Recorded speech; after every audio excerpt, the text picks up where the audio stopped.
Olá, a proposta geral da disciplina de Gestão Ambiental é aprofundarmos nossos conhecimentos sobre como as organizações devem estar preparadas para atender às exigências cada vez maiores de ampliarem os seus cuidados com o meio ambiente. Mas também e isso não é menos importante, para participarem de um contexto em que a responsabilidade socioambiental torna-se um imperativo e as potencialidades competitivas ampliam-se como decorrência. Assim, gestão, responsabilidade, ética, transparência, imagem e mercado são palavras de ordem, que adquirem, inclusive, novas concepções. Podemos dizer que é uma mudança de paradigma necessária às organizações, e não apenas às industriais, pois se foi o tempo em que não eram percebidas as relações existentes entre comércio e prestação de serviço com o meio ambiente e social. A origem dessa nova ordem são os acontecimentos mundiais iniciados na década de 1970, principalmente. Os movimentos pacifistas e alternativos adquiriram também um viés de luta em defesa da proteção ambiental. Somaram-se a isso a realização da Conferência de Estocolmo da ONU sobre Desenvolvimento e Meio Ambiente e a apreensão da humanidade com os acidentes notáveis de Bhopal e Chernobyl na década seguinte, ocasionando milhares de mortes e danos ambientais. Mais recentemente, temos a Conferência do Rio de Janeiro, que tratou a questão do desenvolvimento sob um novo prisma, o da sustentabilidade, e a produção do Tratado de Quioto sobre os gases de efeito estufa. Nesse tempo, vários importantes acidentes também aconteceram. Mais recentemente ainda, em 2010, o vazamento de petróleo no Golfo do México tornou-se emblemático por denunciar a fragilidade das nossas tecnologias em termos de prevenção. Paralelamente a tudo isso, inúmeras ações foram promovidas por instituições ligadas ao setor secundário da economia, produzindo normas, programas e conceitos com o objetivo de construir uma nova indústria, em que a preocupação ambiental fizesse parte do seu cotidiano. Mas é preciso voltar mais ainda no tempo para entendermos as raízes dos nossos problemas. Eles remontam à concepção ou visão de mundo que logo se tornou dominante, a do antropocentrismo. O ser humano como centro de todas as coisas.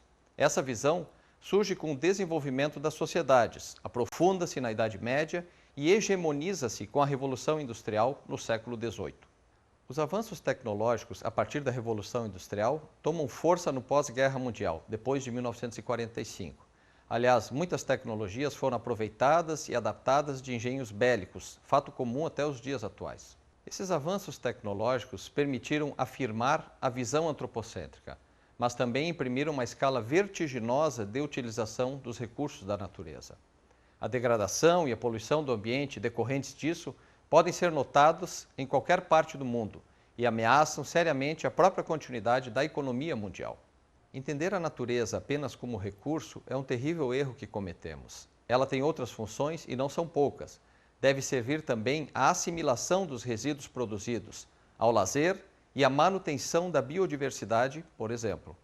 Decisões erradas sobre o uso da natureza são muito comuns, mas não são exclusividade dos tempos atuais. Civilizações que abusaram do natural como recurso tiveram profunda degradação social, quando não desapareceram como sociedade, como é o caso da Ilha de Páscoa. Os problemas estão relacionados com a falta de percepção pela sociedade sobre o alcance das suas ações como consumidor, como agente político de cobrança e como gerador de resíduos. Modernamente, o consumo aparece como força motriz da produção e da diminuição dos bens da natureza, como podemos perceber diariamente. Não há economia forte sem consumo intenso. Porém, se é o consumo que move a economia, a limitação ao crescimento econômico reside exatamente no esgotamento dos recursos naturais. Além do crescimento populacional, que já é um problema sério em si, temos também um aumento do consumo per capita de vários produtos e insumos, como bens, água e energia. A energia que usamos, que vai além daquela necessária para vivermos biologicamente falando, pode ser superior a 1000 vezes por pessoa nos países mais industrializados. Some-se a isso o fato de usarmos majoritariamente energias produzidas de fontes não limpas ou renováveis, como o petróleo e o carvão ou o álcool, e a partir do represamento hídrico. O consumo sustentável surge como uma alternativa, mas é ainda um conceito muito vago. A obsolescência dos produtos, real ou criada pela mídia, agem no sentido contrário, induzem ao consumo desenfreado. O desenvolvimento com sustentabilidade é também um conceito de pouca aplicabilidade ainda. Mesmo que experiências interessantes tenham sido produzidas, como as ecovilas, a ampliação para níveis mundiais parece muito distante, talvez inalcançável até. Começaremos pela extração, que é uma palavra pomposa para exploração de recursos naturais, que por sua vez é uma palavra pomposa para destruir o planeta. A verdade é que cortamos as árvores, arrebentamos as montanhas para extrair os metais, consumimos toda a água e exterminamos os animais. Aqui enfrentamos o nosso primeiro limite. Estamos ficando sem recursos naturais. Estamos utilizando demasiados materiais. Sei que isto pode ser difícil de ouvir, mas é a verdade. Por isso temos que lidar com isso. Durante apenas as 3 últimas décadas, foram consumidos 33% dos recursos naturais do planeta. Desapareceram. Cortamos, minamos, perfuramos e destruímos o planeta tão depressa que estamos debilitando a capacidade do planeta para sustentar o nosso modo de vida. Onde eu vivo, nos Estados Unidos, resta-nos menos de 4% da nossa floresta original. 40% dos cursos de água estão impróprios para o consumo. E o nosso problema não é apenas estarmos utilizando demasiados recursos, mas o fato de estarmos utilizando mais do que a nossa parte. Temos 5% da população mundial, mas usamos 30% dos recursos mundiais. Se todos consumissem ao ritmo dos Estados Unidos, precisaríamos de 3 a 5 planetas. E sabe uma coisa? Só temos um. Então, a resposta do meu país a essa limitação é simplesmente ir tomar dos outros. Este é o terceiro mundo, que alguém dirá tratar-se apenas de uma expressão para designar o local para onde foram as nossas matérias-primas. E o que é que acontece? A mesma coisa, destruição do local. 75% das zonas de pesca do planeta estão sendo exploradas ao máximo ou além da sua capacidade. Desapareceram 80% das florestas originais do planeta. Só na Amazônia perdemos 2.000 árvores por minuto, o equivalente a um campo de futebol por minuto. Então, e as pessoas que vivem aqui? Bem, de acordo com esses sujeitos, eles não são donos desses recursos, mesmo que vivam lá há gerações. Não são donos dos meios de produção, nem compram muitas coisas. Nesse sistema, quem não possui nem compra muitas coisas não tem valor. A seguir, as matérias-primas seguem para a produção, onde utilizamos energia para misturar químicos tóxicos com recursos naturais para produzir produtos contaminados com tóxicos.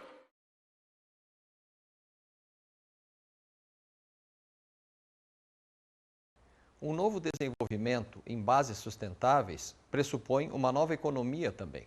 Surge assim a economia ecológica ou ambiental, que baseia-se no equilíbrio entre as necessidades de desenvolvimento e as de preservação ambiental. Os limites da biosfera e a preservação da biodiversidade precisam ser considerados por essa economia, que na verdade não é tão nova em termos de concepção, pois seus princípios remontam ao início do século passado, em que as chamadas externalidades econômicas e a valoração dos bens naturais já eram tratadas.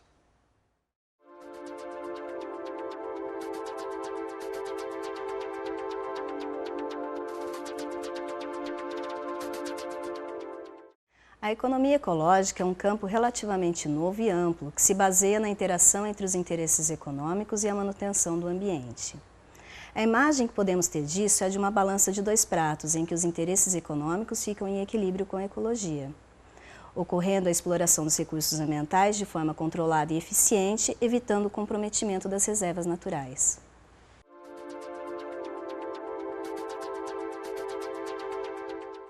No meu ponto de vista, a grande dificuldade é encontrar o equilíbrio da balança, isto é, encontrar a compatibilidade entre a economia e a preservação ambiental.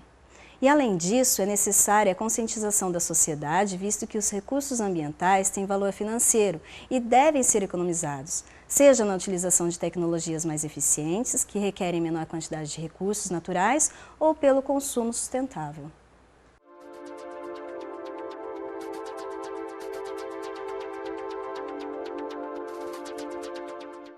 Os cidadãos devem optar pelo consumo sustentável, isto é, devem ter consciência da origem e dos processos pelos quais passam os produtos que estão consumindo. Devem utilizar os produtos e serviços que exijam menor exploração dos bens ambientais. Na prática, a população deve optar por produtos que utilizem baixa quantidade de agrotóxicos, diminuindo a poluição de solo e água, produtos que tenham menor quantidade de embalagem, pois diminuímos a produção de papel, exploração de árvores, e ao mesmo tempo reduzimos a quantidade de lixo gerado. Produtos que durante seu funcionamento ou durante sua produção emitam menor quantidade de gases poluentes. Por exemplo, um carro que seja econômico e elimine baixa quantidade de gases, ou até mesmo um carro elétrico que não elimina gás. Em consequência disso, diminuímos a poluição atmosférica e em cadeia a taxa de doenças respiratórias e os gastos com medicamentos. Assim, temos que lembrar sempre que é mais barato prevenir a poluição do que remediá-la. E, em consequência disso, teremos ganhos econômicos e estaremos de acordo com a economia ecológica. A sociedade precisa pensar em termos de assumir as suas responsabilidades do ponto de vista econômico, social e ambiental. É o chamado tripé das responsabilidades. Adquirir uma postura de preocupação planetária faz parte dessa visão. Podemos falar em cidadania ambiental planetária para exprimir a preocupação que cada um deve ter com os problemas em nível global. Também essa preocupação deve ser entendida para além do nosso tempo, num sentido de equidade intergeracional, preservando para as gerações futuras a possibilidade de gerar qualidade de vida também. Um dos pressupostos mais importantes da economia ecológica é o da valoração dos bens naturais, que são considerados livres pela economia tradicional. Embora não sejam tidos como custos à produção, são para o meio ambiente.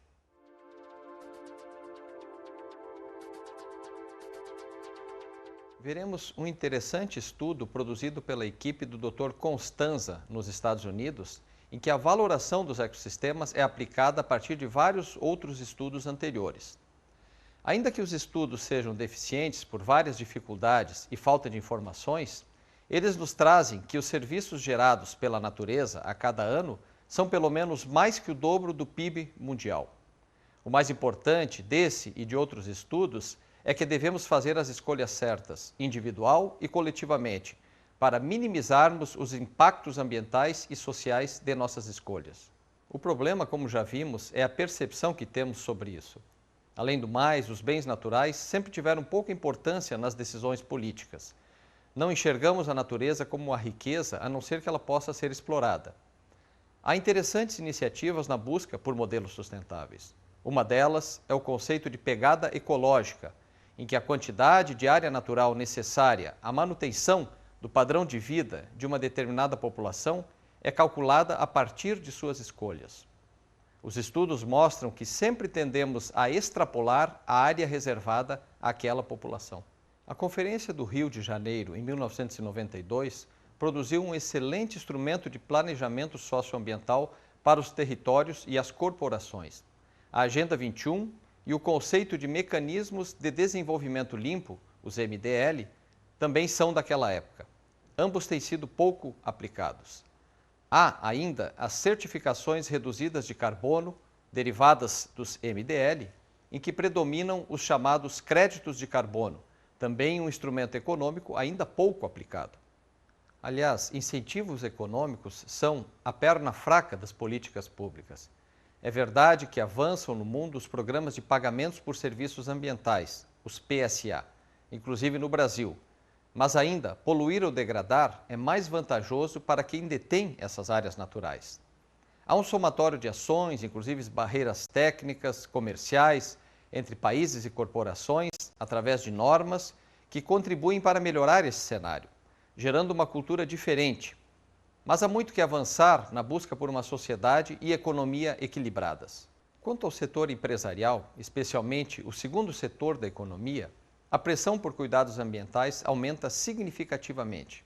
Essa pressão é exercida por vários setores da sociedade, direta ou indiretamente. Contribuem para isso o aprimoramento da legislação, que cria dificuldades para a obtenção de matérias-primas, por proteger os ecossistemas ou por limitar as emissões e rejeitos do processo industrial. Essas limitações levam também ao encarecimento dos recursos e dos insumos. Mas há pressões de cunho social também. A sociedade torna-se a cada dia mais exigente quanto à responsabilidade das empresas sobre seus processos e produtos. Muitas pessoas fazem suas escolhas considerando isso. Estima-se em mais de 50 milhões o número de pessoas que têm essa preocupação no mundo. As mudanças na cabeça do consumidor ainda são frágeis, mas começam a impor às indústrias a aceitação das exigências. Mas há muitas oportunidades de negócios e mercados como consequência de uma boa gestão ambiental. As empresas passam a economizar nos gastos com matéria-prima, água, energia, mas também percebem suas deficiências e potencialidades. A melhora na imagem da empresa é outro aspecto importante, pois gera ativos não tangíveis, o que toda organização deseja. Todas essas razões tornam a gestão ambiental um imperativo às empresas que desejam ter competitividade num mercado cada vez mais exigente. Mas o que é a gestão ambiental? Sucintamente, podemos dizer que é um conjunto de ações, normas e programas que uma organização define para si a partir de uma política pré-concebida. Como uma empresa pode criar um SGA? O ideal é seguir o escopo na norma ISO 14001, que estabelece uma padronização para o processo. A norma foi criada justamente para que empresas no mundo todo pudessem aplicar seus modelos e competir em qualquer mercado em grau de igualdade. A norma conduz a uma certificação, mas esta não é obrigatória, uma vez que um bom SGA pode ser suficiente, dependendo do ambiente de mercado em que a organização está inserida. Além disso, a certificação costuma ter custos elevados, às vezes incompatíveis com a realidade da empresa. Isso permite que empresas pequenas, comerciais e prestadoras de serviço possam ter um SGA. Um SGA passa a ser uma nova cultura para as empresas que decidem adotá-lo. A implantação de um sistema de gestão ambiental obedece a regras definidas. São as etapas que iniciam com uma avaliação ambiental inicial, que dará um diagnóstico da realidade da empresa, no que diz respeito às suas interfaces com o meio ambiente. As etapas seguintes, previstas na norma NBR ISO 14001, podem ser assim resumidas. A política ambiental, que é um documento declaratório e que se apresenta geralmente generalista e objetivo, pode ser apresentado como uma missão da empresa também. O planejamento, que se apresenta como um plano concebido e fundamentado nos aspectos e impactos ambientais da empresa. A implementação e operação, que é a aplicação do planejamento da empresa. A verificação e a ação corretiva, que são a avaliação crítica do desempenho ambiental da empresa, seguindo o sistema de gestão ambiental. A análise crítica pela administração, uma avaliação rigorosa para a proposta de novas ações e garantia da continuidade do sistema. A implantação de um SGA deve ser baseado em algumas importantes premissas, sem as quais o processo não terá o alcance desejado. É necessária absoluta transparência para permitir um diagnóstico e planejamento adequados e realistas. Deve-se ter absoluta organização e monitoramento de todas as etapas e processos. E é necessário comprometimento e envolvimento de todos os que atuam na empresa, direta ou indiretamente. Podemos falar em cultura verde na empresa, que deve perpassar todos os setores. Cada conjunto de etapas corresponde a um ciclo que deve ser retomado ao final, com a definição de novas metas, objetivos e prazos, visando a melhoria contínua dos processos na organização. O ideal é que a empresa constitua um comitê ambiental, que deverá estar integrado às demais gestões. Esse comitê deverá ser representativo dos diversos setores da empresa. Muitas empresas brasileiras criaram bons sistemas de gestão e responsabilidade socioambiental, pelos quais foram premiadas ou convidadas a participarem de benchmarking ambiental. São os casos da Bahia Sul Celulose, primeira empresa brasileira certificada pela ISO 14001, da mineira ArcelorMittal, das paulistas Faber-Castell e Eucatex, da catarinense Celulose Irani e da paranaense O Boticário, entre tantas outras. Para além da gestão ambiental, que lida prioritariamente com os processos da empresa, ainda que indiretos, está o conceito de responsabilidade socioambiental, que pode tornar a organização parceira da sociedade e nela verdadeiramente inserida. Assim, a empresa passa a trabalhar com o trinômio das responsabilidades: econômico, social e ambiental. Empresas social e ambientalmente responsáveis destacam-se no mercado e geram uma contaminação positiva, influenciando outras empresas, inclusive de ramos de negócios diferentes do seu. Veremos que as empresas devem pensar sobre todas as etapas da sua produção, para diminuir custos, evitar não conformidades e melhorar sua imagem perante a sociedade. Assim, poderá assumir um papel verdadeiro quanto à sua responsabilidade social e ambiental. No passado, responsabilidade social era quase um sinônimo de filantropia, mas esse conceito não é mais aceito pela sociedade, que exige participação efetiva na vida da comunidade pelo papel e força econômica que as empresas têm.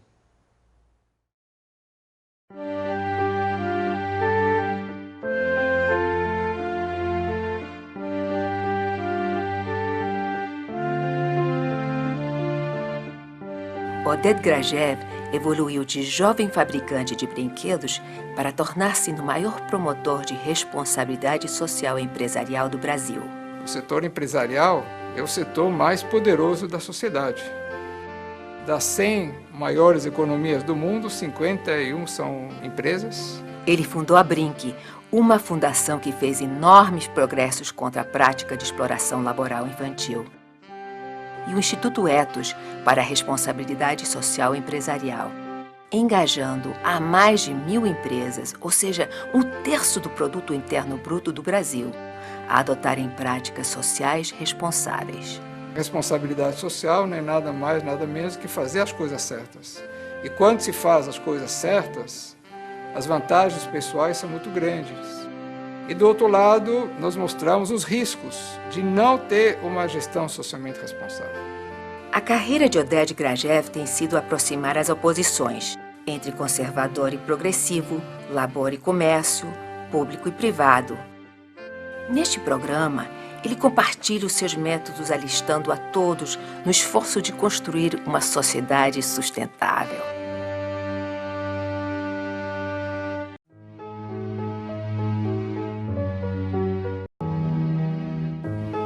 Cada um de nós, como consumidor, podem mudar o mundo, porque são os consumidores que apoiam as empresas, e são as empresas, né, que têm o grande poder e a grande responsabilidade pelo mundo que nós temos hoje e pelo mundo que teremos amanhã. No momento que os consumidores resolverem comprar produtos e serviços apenas de empresas que são socialmente responsáveis, nós podemos mudar o mundo.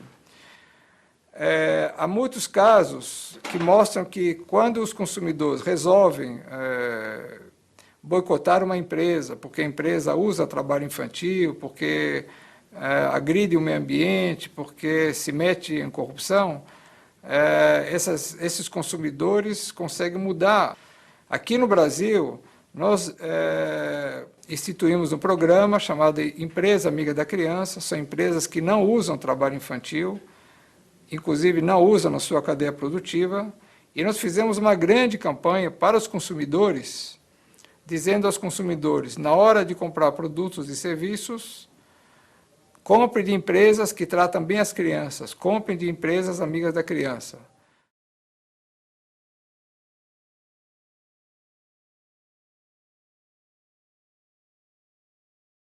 Esse novo conceito obriga as empresas a reverem a maximização de seus lucros.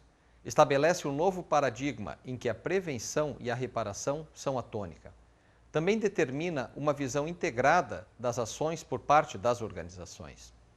Em grande parte, essa postura é cobrada por esse novo consumidor, que exige ética nas relações que a empresa estabelece, tanto do ponto de vista social como ambiental. Ainda que a sociedade esteja mudando para exigir maiores cuidados nos processos e qualidade nos produtos, isso tende a torná-los mais caros, representando um nicho de mercado ainda restritivo. Mais informações sobre as vantagens poderão diminuir essa dificuldade. O marketing informativo passa a ter um papel importante também, mas ele precisa ser verdadeiro e não apenas passar maquiagem, uma vez que não é fruto de acreditação, diferentemente da certificação e da rotulagem. Os selos verdes ou rótulos, por sua vez, determinam os cuidados e características que os produtos apresentam. São, na verdade, uma forma de comparação entre produtos similares de empresas diferentes. Repensar seus processos e produtos também se tornou uma exigência a empresas que desejam investir em responsabilidade socioambiental.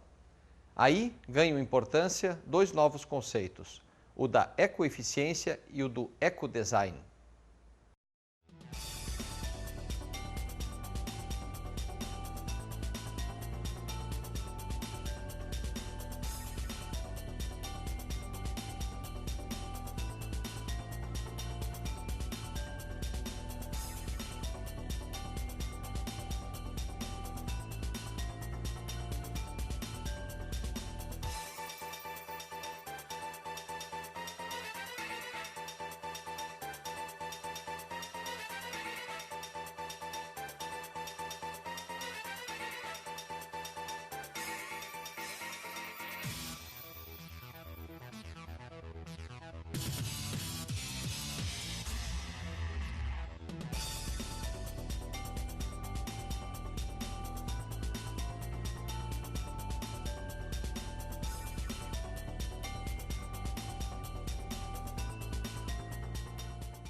No coração da floresta, em Örebro, na Suécia, o aquecimento do planeta é evidente.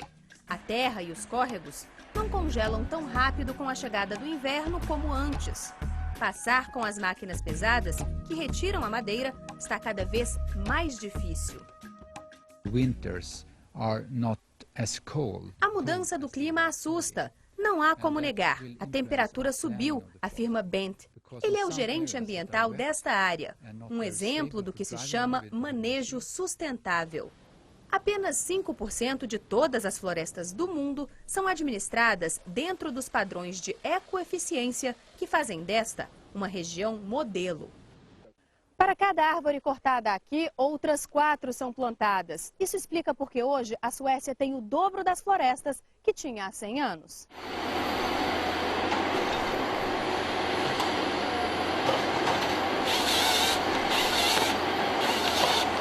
Para nós, acostumados com as notícias de desmatamento no Brasil, esta cena dá até um aperto no coração.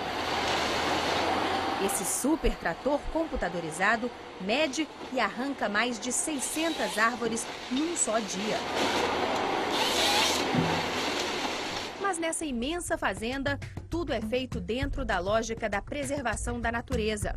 Até o esquema como os troncos são retirados, em forma de espiral desenhada no terreno, assegura que nenhum pedaço fique vazio. Isso garante a permanência de animais e outras plantas que dependem das árvores. Cuidado para manter uma riqueza fundamental para a economia do país. Daqui sai matéria-prima para indústrias de papel e para construção civil. A Suécia tem mais de 400 florestas particulares, um negócio de longo prazo pensado de pai para filho. Essa árvore, por exemplo, que eu estou terminando de plantar, só vai ser cortada em 90 anos.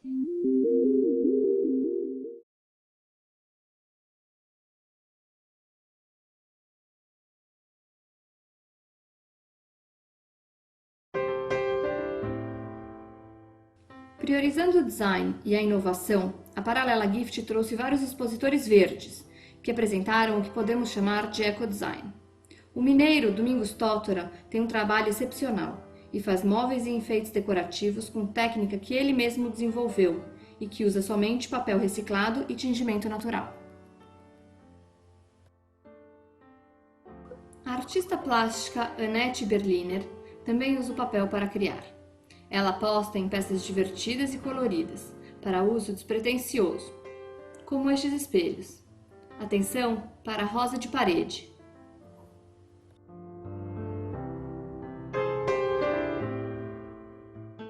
ONGs e artesanatos também estiveram presentes. Ainda na decoração, a Clara Velas traz várias opções de velas em bambu reflorestado, feitas artesanalmente.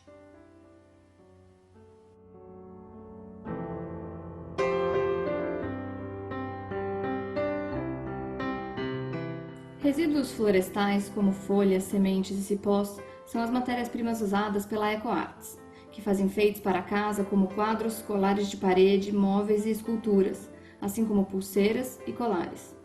Localizada em fazenda no norte do Mato Grosso, a EcoArts tem como objetivo o desenvolvimento econômico local de maneira sustentável. Também com sementes e materiais reciclados trabalha Suzana Rodrigues. Ela fatia, lixa e transforma as sementes vindas do Pará. Como na Paralela tem de tudo um pouco, até os bebês saem ganhando. A Cotton Cloud faz enxovais completos com algodão orgânico e sem tingimento. A marca também produz para Trousseau, Daslu e Tirol.